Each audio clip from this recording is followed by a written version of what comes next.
in front of us, we should run away and give up everything. And whoever turns away, he is turned away from the path of Allah subhanahu wa ta'ala. Likewise, إِنَّكَ مَيِّتٌ وَإِنَّهُمْ مَيِّتُونَ. Indeed, you are going to die and everyone is going to die. So Abu Bakr, he brought the ummah back together. He strengthened them back together. It's not time for emotional feelings, it's time to get back to what we were doing before. And thus we find that when they said to him that how are you going to send out the army of Zayd bin Thabit? Zayd bin Thabit, no, Osama bin Zayd that we find, who was the son of Zayd bin Thabit, that Osama bin Zayd was only 20 years old. So some of the companions were saying, well, how can we send a young boy on an expedition? We need to change it now that Prophet has passed away. Let's put someone else in position to go out and fight the disbelievers, etc. What did Abu Bakr say? He said, if it's good for the Prophet Muhammad, it's good for me. He was selected by who? By the Prophet Muhammad. Why should I now deselect him and put someone else in his position? I'm not going to listen to you. He's young, he's inexperienced, whatever it may be. The Prophet Muhammad selected him to be the leader of the army. He should be the leader of the army. And likewise, when you find that some of the Bedouin Arabs, they refused to give the zakah. They said, why should we give the zakah? The zakah was only for who? For the Prophet Muhammad. Whilst he was alive, we gave it to him. Now he's died, we don't need to give it to him. So what did he say about his people? When he said, I'm going to fight against his people, Umar said, how can you fight the people? How can you fight the people who testify that none has the right to be worshipped except for Allah subhanahu wa ta'ala and the Prophet Muhammad is messenger of Allah, and their property and their wealth and their honor and blood is all haram for you to fight against them? True. But what have they done? They violated what? They don't want to give the zakah. The zakah is a pillar of Islam.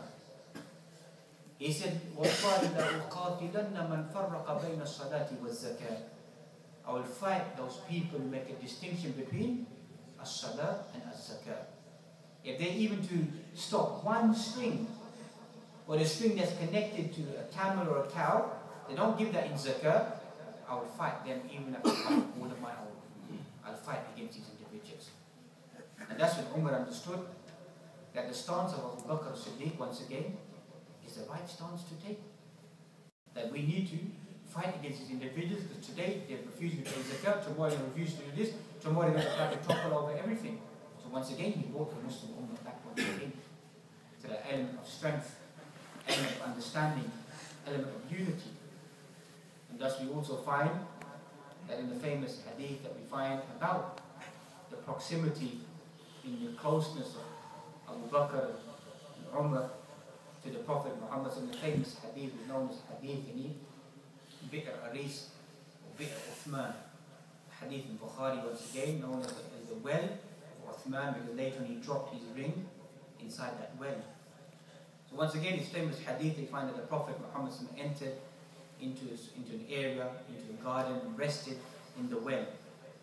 And Abu Musa al-Ash'ari, he wanted to be the bawab, the caretaker, the one who's watching who's coming in and out. So when people got up to find where the Prophet Muhammad has gone, looking around where he was, the first person to get up was Abu Bakr As-Siddque.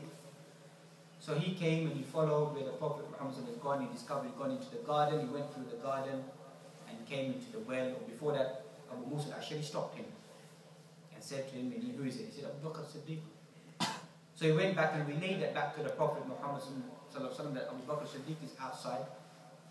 He said to him, Bashiru, and he gave Bashiru bil Jannah.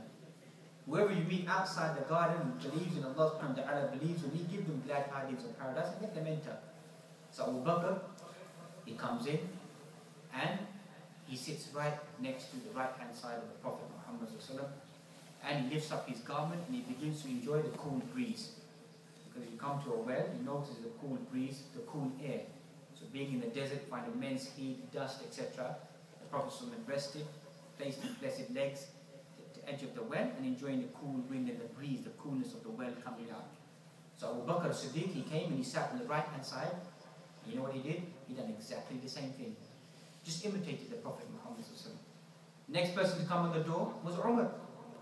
Umar came on the entrance. Abu Musa al-Ash'ari came back and relayed that to the Prophet Muhammad. Said, give him permission to enter and give him glad tidings of paradise. Umar came in There's no space to sit on the right hand side. He came and he sat on the left hand side. And you know what he did? He did exactly the same thing as well. Hadith in Bukhari. Go and read it for yourself. Third person to come was Uthman ibn Affan. He came and knocked on the door. Abu Musa al-Ashari came and asked the Prophet Muhammad, Uthman's on the door, what should we do? He said, إِذْنْ لَهُ وَبَشِّرْهُ بِالْبَلْوَ تُصِيبُهُ. Give him glad tidings to come in, but tell him there's going to be difficulties in his life. There's going to be obstacles Uthman is going to face inside his life. And we're going to come to that when we come to the stage of Uthman, inshallah. He came in, there's no space. He came and he sat where? Right in front of the Prophet Muhammad and done exactly the same thing. You know the narrators of the hadith, what they mention about this hadith? They say this hadith proves that Abu Bakr and Umar are the first and the second Khalifas. That's how they interpreted it. Secondly, they said, the narrator mentioned, the hadith, if I'm not mistaken, that look at their proximity, and likewise after the death of the Prophet Muhammad, we find Abu Bakr is buried on the right and Umar is buried on the left. Even today, the proximity, the closeness, any of these two companions to the Prophet Muhammad, or they're buried in slightly away from the Prophet Muhammad. But it shows that how on this world they were together, and likewise how in the Akhirah they will be raised together. So as Muslims, we need to go back and begin to assess our lives and to begin to see the contributions that they made. Abu Bakr As-Siddque was the first one who was known as Jam'ul Quran, instigated the collecting of the Quran. When they saw what was taking place, and he said to Umar that we need to collect the Quran, put the Quran together. He said, how is it possible to do this? This could be something going against the teachings, whatever it may be.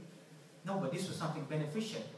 Of bringing the Quran together, compiling it in one complete copy to benefit this Muslim Ummah. So these were the main contribution that he made on Abu Bakr As-Siddque. It's a legend still exists today that Umar came along and he developed further and further upon that.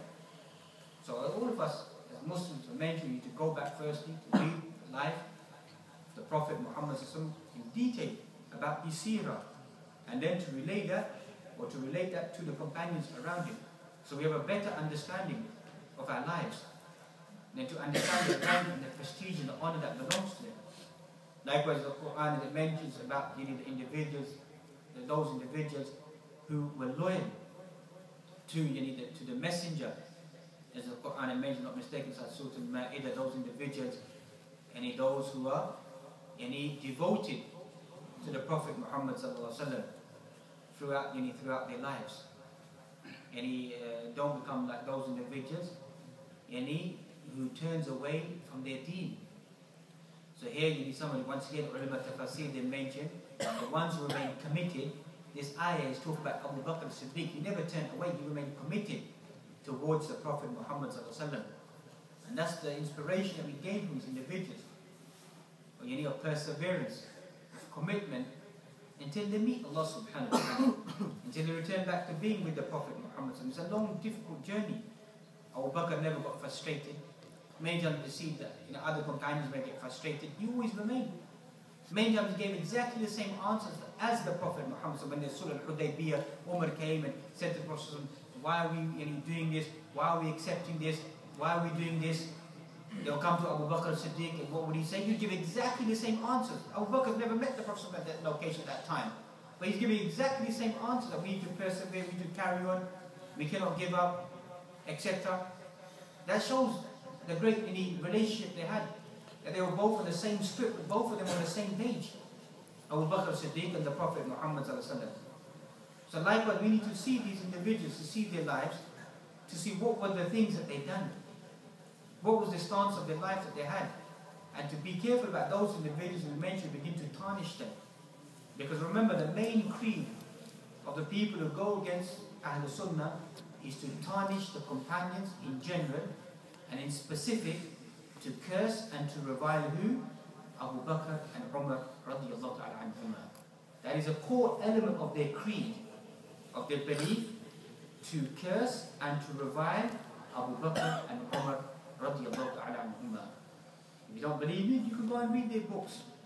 Read what they write in their works of Aqidah, what their prime belief is. As far as they are concerned, it is ibadah. It is worship to curse Abu Bakr and Umar. Okay, it's worship for them. To curse Abu Bakr Umar is part of their creed. That is something praiseworthy to curse these two individuals. And as I said, for us, it is very, very difficult to just brush this aside and to belittle it and to think it doesn't mean much. Because if you begin to make attributes to Abu Bakr Umar, you are actually doing what? You are actually crumbling the whole of Islam. After the Prophet Muhammad, the whole of Islam rests upon these main two characters. So you begin to tarnish them, you begin to take them out of Islam, you begin to say things about them, you're actually destroying what? The whole picture of Islam. The whole message of Islam is being distorted.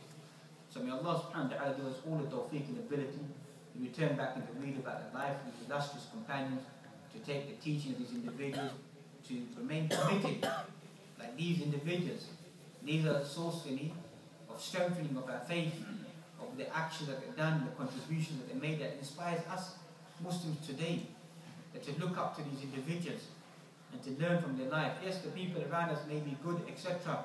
There may be goodness, but the real men that we want to look up, and there's no doubt about them, are the companions, are the contribution companions of life that they live. So may Allah subhanahu wa ta'ala give us all the tawfiq and ability to live a life like these blessed individuals, to drink from their actions, to imitate their actions, and likewise to return back to be with the companions and to be in specific with the 10 from his paradise, with the 2 Khulafa ar-Rashideen, and to be finally with the blessed Prophet Muhammad sallallahu alaihi wasallam. وأقول قولي هذا وأستغفر الله لي ولكم ولجميع المسلمين فاستغفروه إنه هو الغفور الرحيم. Is there any corrections or comments or questions? Inshallah, we'll take them. Inshallah, time allows us. Inshallah.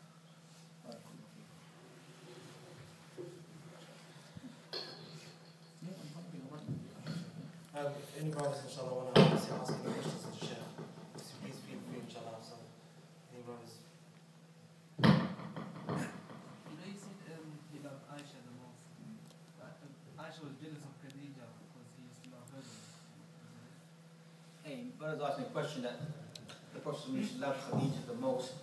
That's right, but he loved Khadija the most when she was alive, and even she passed away. But obviously, he had to balance his love out. Amongst the living women is Aisha. So when Khadija was